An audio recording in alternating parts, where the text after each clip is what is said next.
Hey everyone, Sam here, otherwise known as FPL Pricey, and welcome to the latest in a pre-season series where I rank all of the players in their respective positions. Today, we're going to take a look at the forward line in FPL, hopefully determining who the best picks are at each price bracket. In the meantime, please do remember to leave a like and subscribe to the channel if you enjoyed today's content.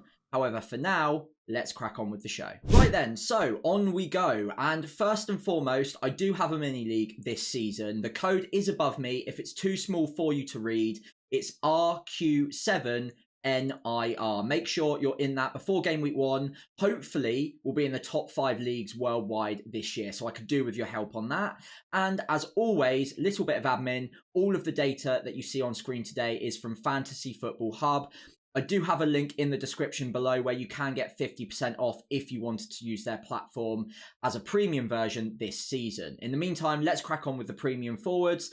And, well, there's only one premium forward really this season. One of them is above 10 million. That is Erling Haaland at 15 million. That is, of course, a record price in FPL. And it is going to be a discussion whether or not he fits into your game week 1 side. It is worth noting, though, that he's currently owned by 35% of the game. That is way, way down on what we've seen in the last 2 seasons. That is because of the price, but he's still owned by a considerable amount. That's still over a third of the game, and I'd care to wager by the time we get to game week 2, that could have increased, and of course the captaincy armband will be on him for the majority of the players or managers who own him in game week 2 against Ipswich. So whilst the ownership isn't that high, the effective ownership, when you take into account captaincy and when you get towards the end of the season or the middle of the season and ownership matters at your rank, the effective ownership is probably going to be quite a bit higher by that point. Looking at the expected points, though, this is one of the key statistics I want to bring to your attention from Fantasy Football Hub. This is from the first 5 game weeks. He's expected to score roughly, on average, 37 points in those first 5. That's almost 8 points a game. Now, that is pretty mega, to be honest. So, yes, he's at a very, very expensive price point, but he is also meant to repay that faith with plenty of points.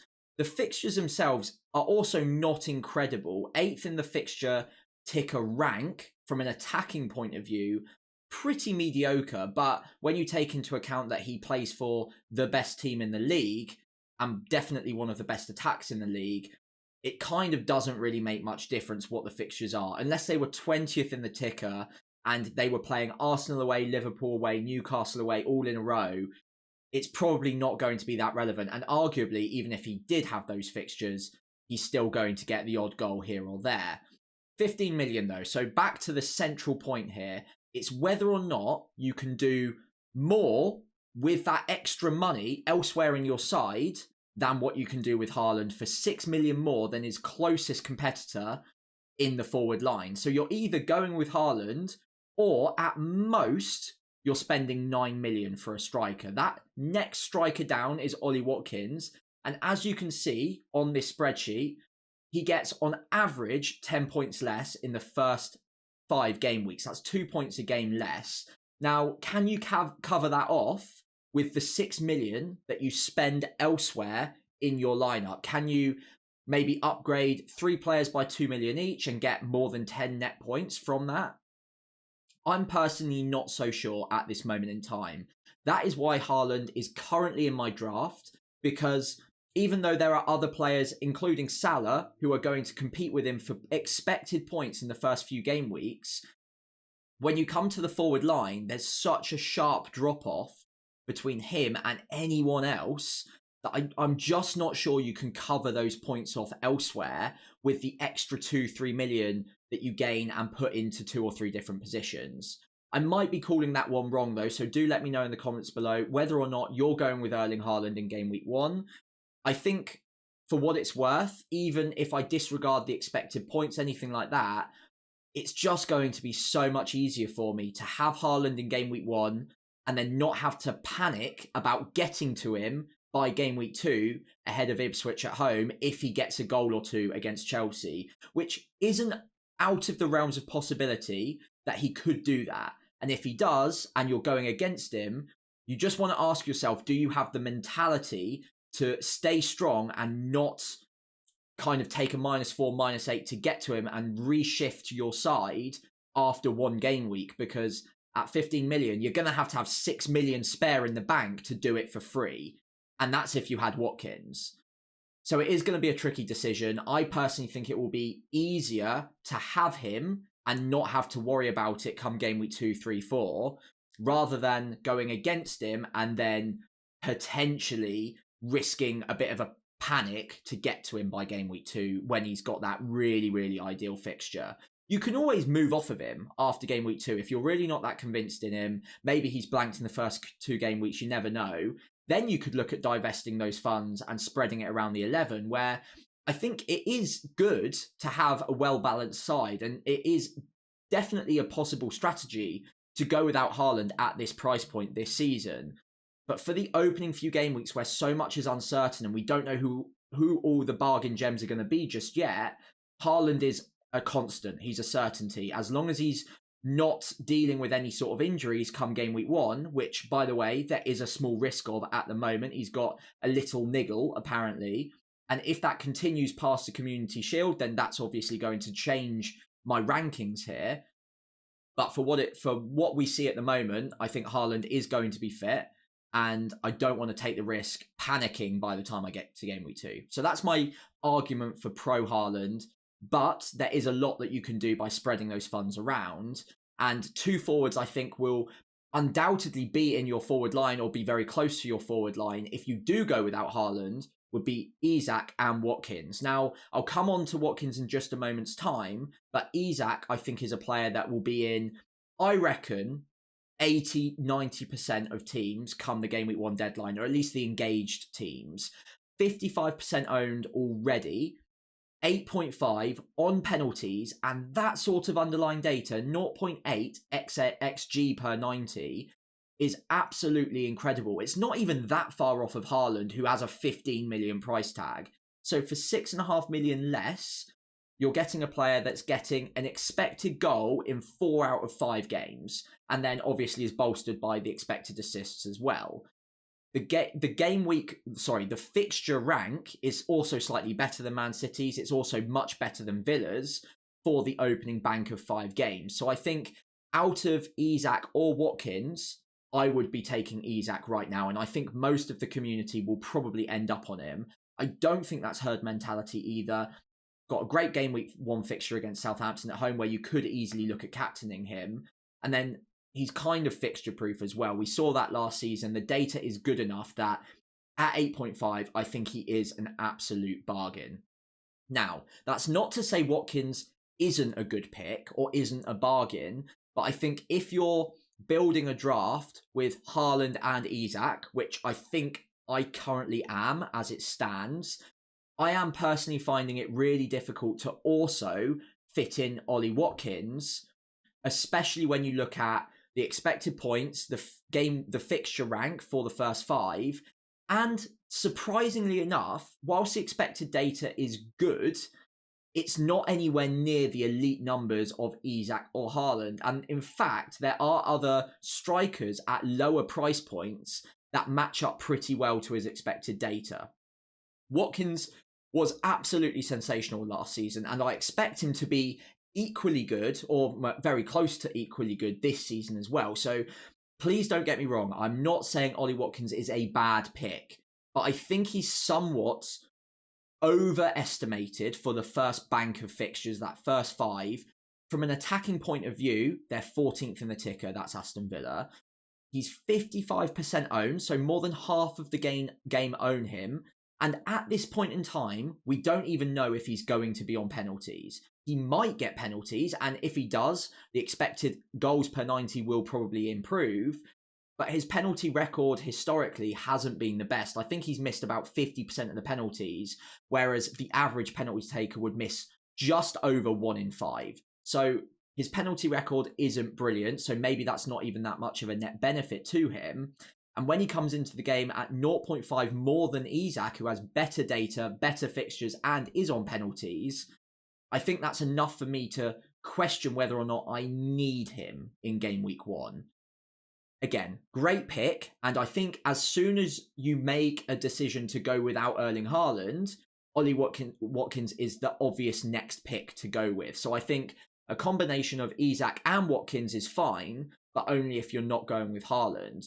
If you are going with Haaland, I think it's Isak over Watkins, and then you're probably looking at a cheaper, maybe 6 million. You could look at the next price point down, 8 million to 7 million as well, which will come on to us in a sec.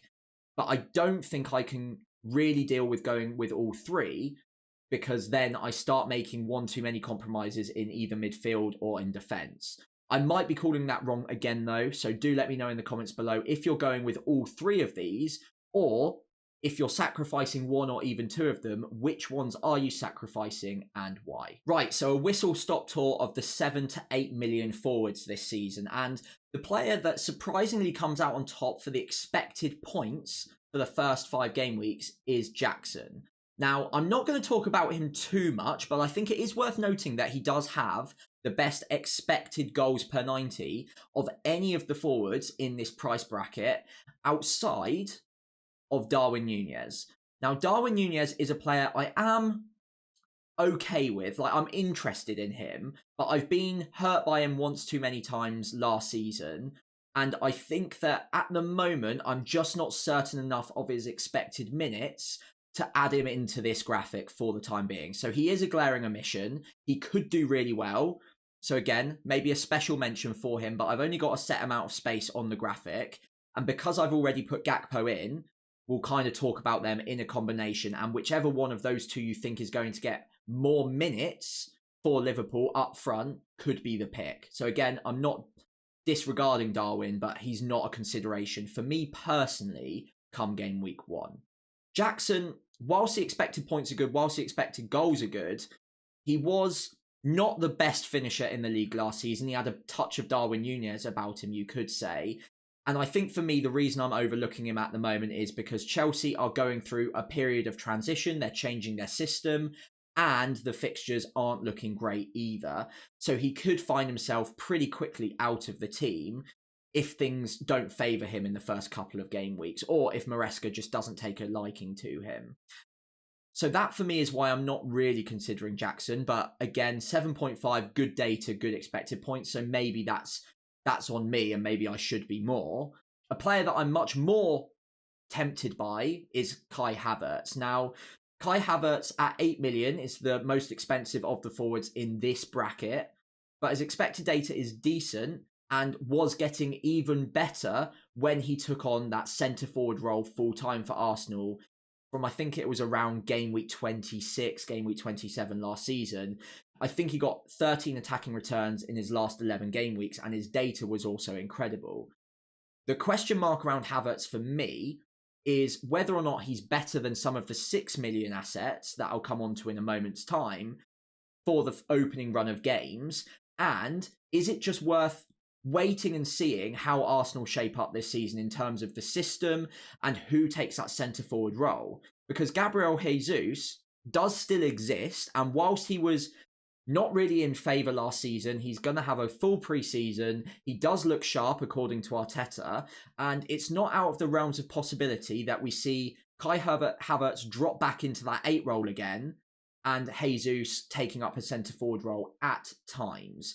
That's not to say Havertz is a risk. I think he'll get very good minutes, but he could get manoeuvred around a little bit in certain matches against certain opposition, and the way they set up might favour Jesus through the middle.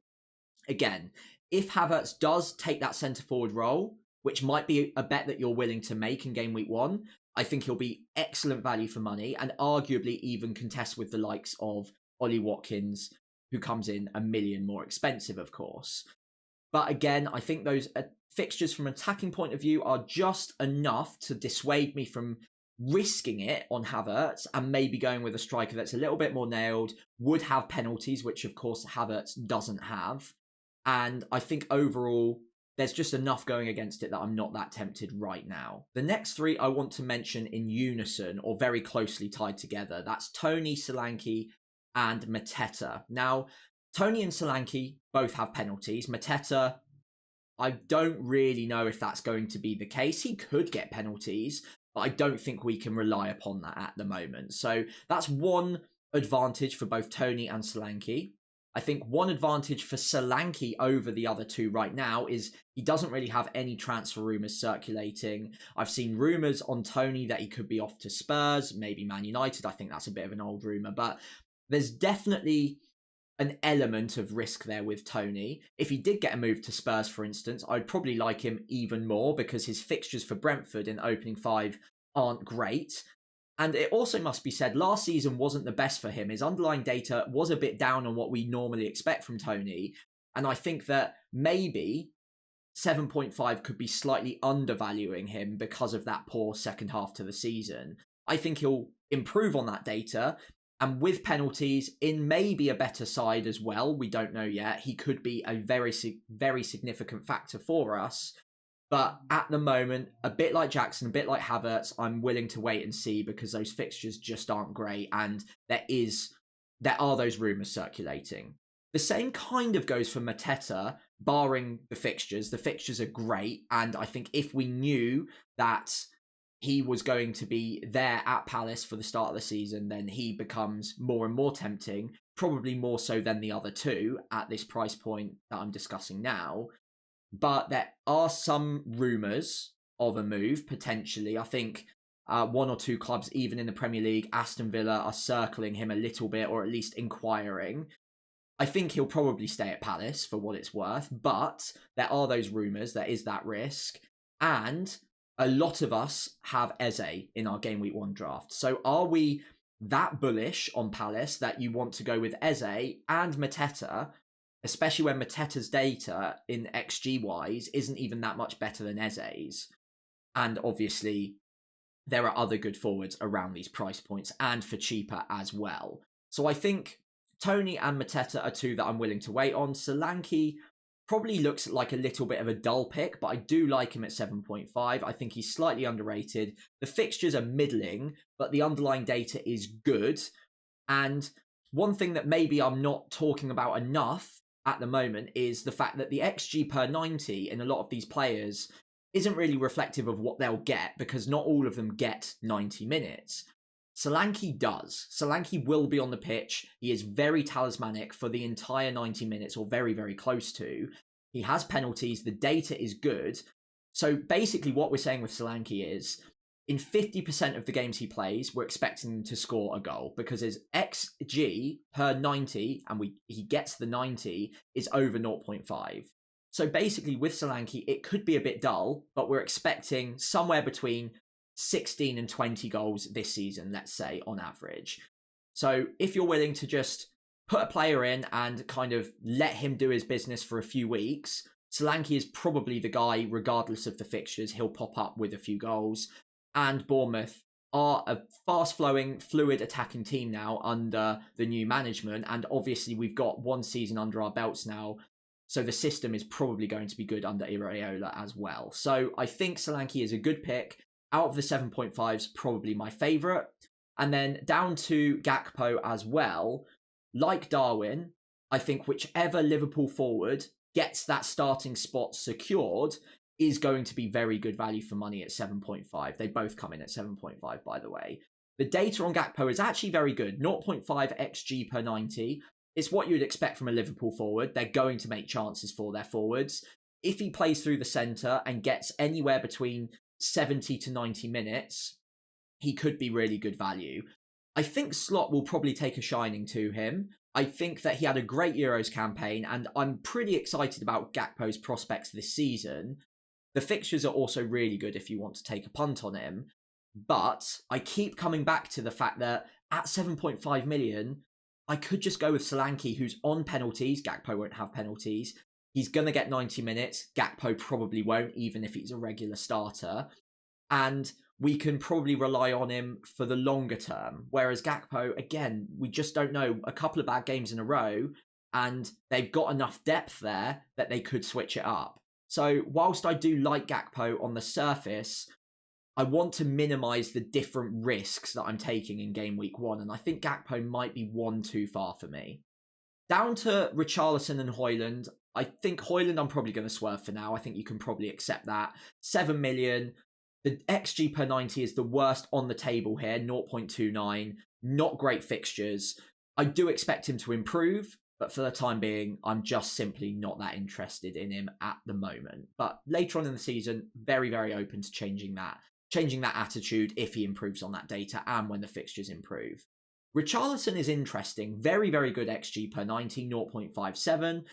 But the expected points over the first 5 game weeks are quite low. It's 4 points a game, basically. The reason for that will probably be the expected minutes, because he has been a recurring injury doubt for quite a while now, about 4 or 5 months, going back to the end of last season, and he's still an injury doubt going into the season opener in game week 1.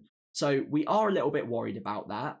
I think if he does come back in and becomes the striker of choice for Spurs, which at the moment they're playing Kulusevski as a false 9, they're not even using Son in the centre, it does look like Richarlison's place to lose. And with data like that, I think if he stays at Spurs and he becomes fit enough to play 90 minutes regularly, he will be excellent value at 7 million. Also should get a few more bonus points now that he switched to a striker rather than a midfielder last season. But again, I just can't recommend him in good conscience at the moment based on the fact that the injury doubts are circling him. Overall, on this sheet, I would put Solanke probably level top with Havertz.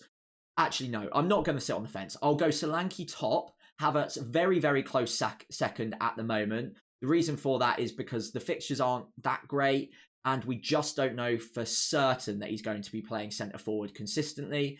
Then after that, I would be tempted to have a bit of a punt on Mateta, but probably only if you go without Eze. And for what it's worth, at the moment, I'm probably going with Eze. So it's only really Solanke and Havertz that I'm really interested in from this price point. So on to the cheaper forwards, and I think it is the cheaper forwards that I'm most intrigued by this season. I think because of the price points of a lot of these forwards, it is very tempting to go with only Haaland and Isak, as I previously mentioned, or Haaland and Watkins, or Isak and Watkins, any of those combinations, and go with one of these, if not more, of the cheaper forwards, because I think they provide really, really decent value for money, especially in the first 5 or 6 game weeks.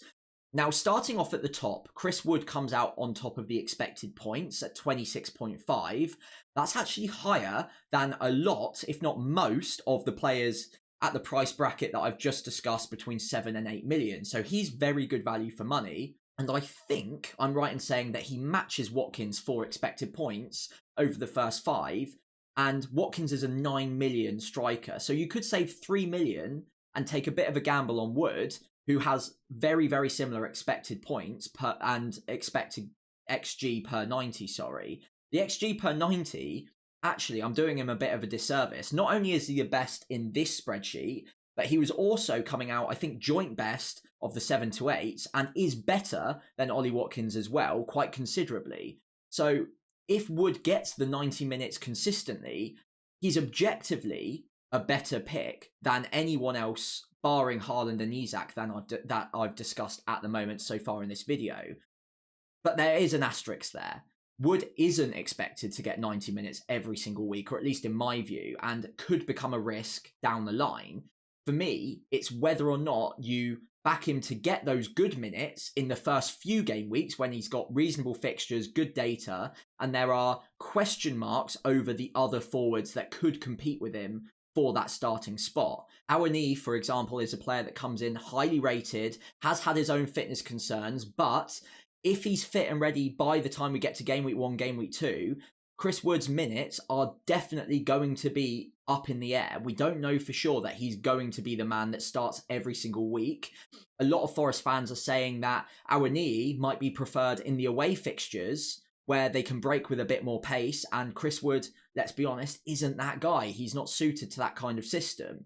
So whilst Wood on the surface looks really good, and at times I've had him in my game week 1 draft, I think the question marks over the minutes moving forwards are just making me doubt it for now. And if he proves himself and if he is a regular starter, then I can bring him in when the fixtures do get even better. The next player I think is probably my favourite one at the moment at this price range, and that is Rodrigo Muniz. Had a breakout season for Fulham last year, Only 6 million still. I think that is underpriced. I think he should be at least 6.5. The expected points are decent in the first 5, around 5 points a game still. A little bit lower than Chris Wood's, but I think he comes with a lot more security of minutes than Wood does. And the XG per 90 is, again, around 0.5 a game. So we're expecting, if he gets 90 minutes week in, week out, we're expecting a goal every other game. And across the season, that translates to about 18 or 19 goals. That's fantastic for a 6 million forward. And the thing that I haven't even got to at the moment, and the thing that is basically the reason that he's in my game week 1 draft as it stands, and I would recommend him above any of the other strikers in this list, the fixtures for the first 5 game weeks from an attacking point of view for Fulham are absolutely incredible. So I think he is being significantly overlooked in game week 1 drafts at the moment. He's only 5% owned, which I think is incredible. And he's a player that I'm really finding it hard not to have in my game week 1 side at the moment. I think the only reason that I wouldn't is if I really packed out that forward line and went with Ollie Watkins alongside Isak and Haaland. And as I've discussed, I don't really think that I can have a balanced side with all 3 of them. So then I start shopping around at this price point, and I think Muniz is a standout option at this 6 million, 5.5 million mark. So let's quickly discuss the other 2 more expensive players in this spreadsheet. Those are Cunha at 6.5 at Wolves and Calvert-Lewin at 6 million, so matching Wood and Muniz. I think for fairly obvious reasons, I don't really trust Calvert-Lewin at the moment. He's been a consistent injury doubt week in, week out for the last season and a half now. But it is worth noting that his expected goals per 90 is very decent still. So if you wanted to take a punt on his fitness, which he is at the moment in full training and doing pre-season in full, starting games, so he could be absolutely fine, and maybe he's put his injury doubts behind him. He could be a major differential at under 2% ownership that you never know. He could get off to an absolute flyer. It is well within his ability to do so. So he's not a player that is an idiotic pick in game week 1 by any means. I just think that with the recurring injuries and with the fact that there are other strikers at 6 million who are more consistent at the moment and have proven their fitness, I think for me, he's a wait and see. But I am interested in him and will be keeping an eye on him at times this season.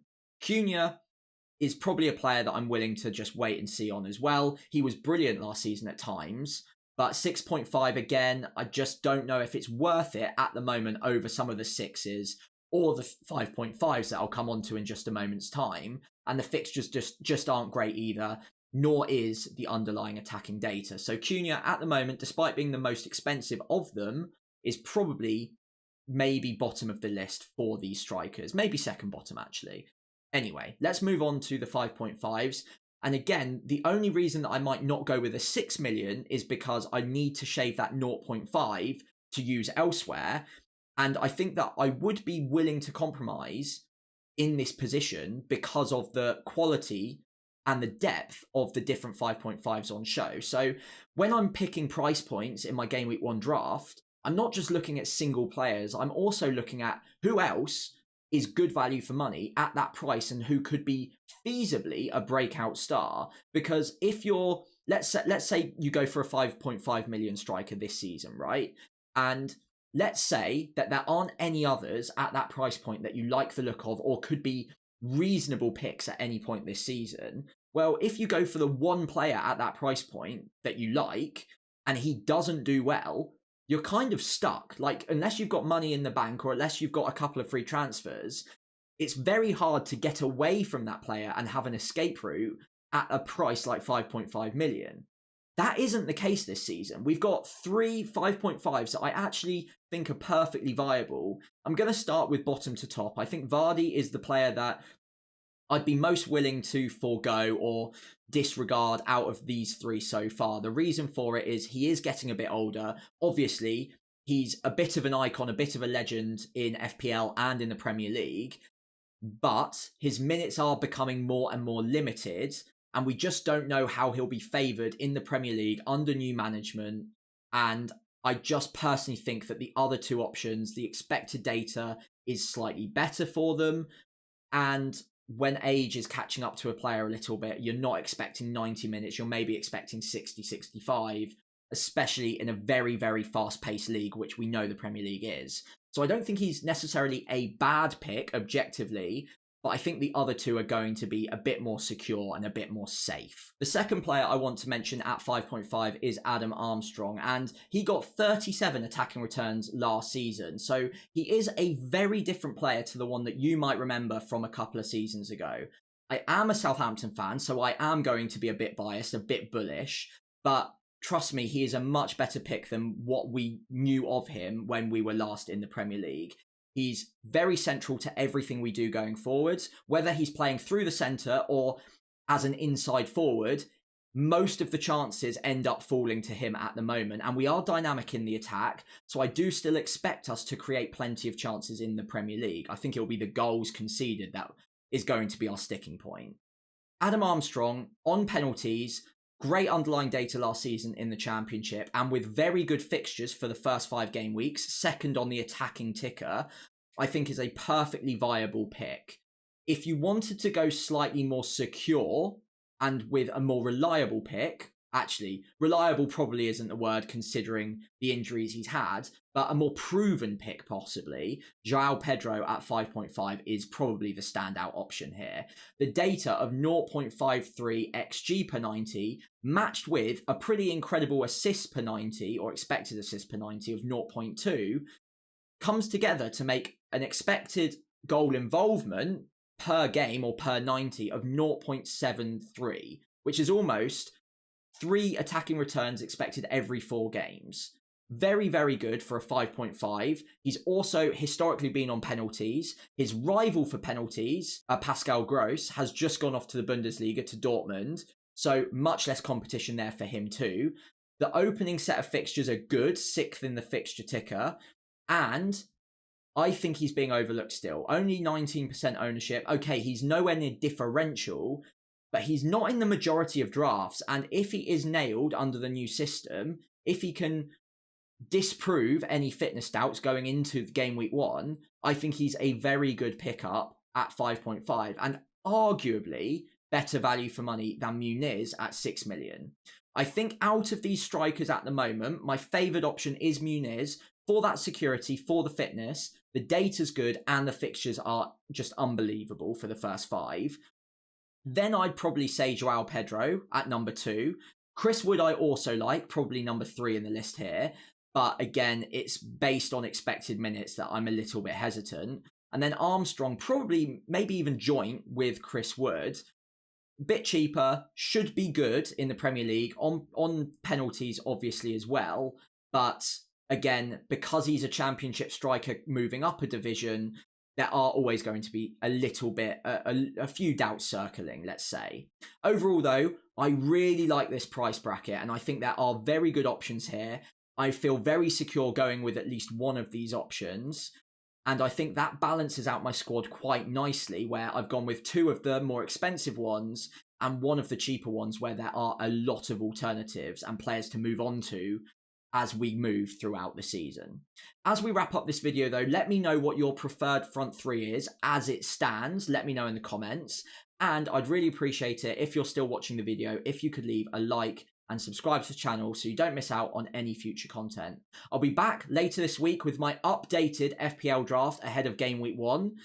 But in the meantime, I hope you all have a great rest of the week and I'll hopefully see you very soon.